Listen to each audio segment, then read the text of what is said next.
Now, just last week, Keir Starmer and the Labour Party lost hundreds of councils across England. This has led to many over the weekend and yesterday morning telling the Prime Minister that he needs to resign or set out a timetable for his departure, leaving many names in the front running for who could be the next Labour leader and Prime Minister.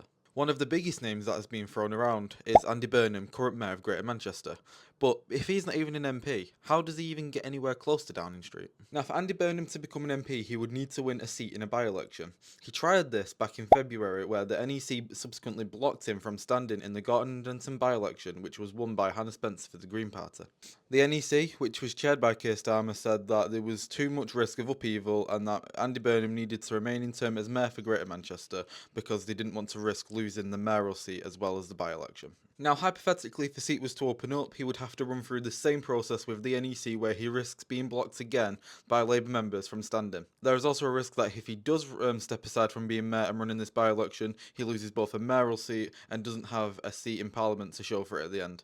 If Andy Burnham does get a seat in Parliament, he then has to wait for Keir Starmer himself to say he's going to resign, which will then trigger a leadership contest among Labour members. For a Labour MP to be considered for running in the leadership election, they must get the backing of around 80 MPs to say that they will support them in the contest. Now, this wouldn't be an easy task for Andy Burnham because not only has he got to get into Parliament, he's got to gain the trust of all the backbenchers who could support him in the leadership contest, and realistically, he's not got much time to do this if Keir Starmer is already facing severe pressure to step aside. There's also the risk that Keir Starmer could step aside before Andy Burnham is even an MP, meaning that he wouldn't be able to run in the leadership contest and he would have to wait for a seat in Parliament to open up and then potentially run in a few years after that.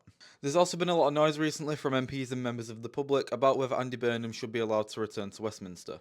Greater Manchester MPs such as Angela Rayner have supported this decision, saying it was a mistake that he was ever blocked in the first place. Similar words came from London's Mayor Sadiq Khan, saying Andy Burnham should never have been blocked and he should be allowed to run for a seat in Westminster if he wants to. What are your thoughts on this? Should Andy Burnham be allowed to give up his mayoral duties and run for a seat in Parliament, or should he see that through before thinking about any next potential career moves? Let me know in the comments and follow for more content like this.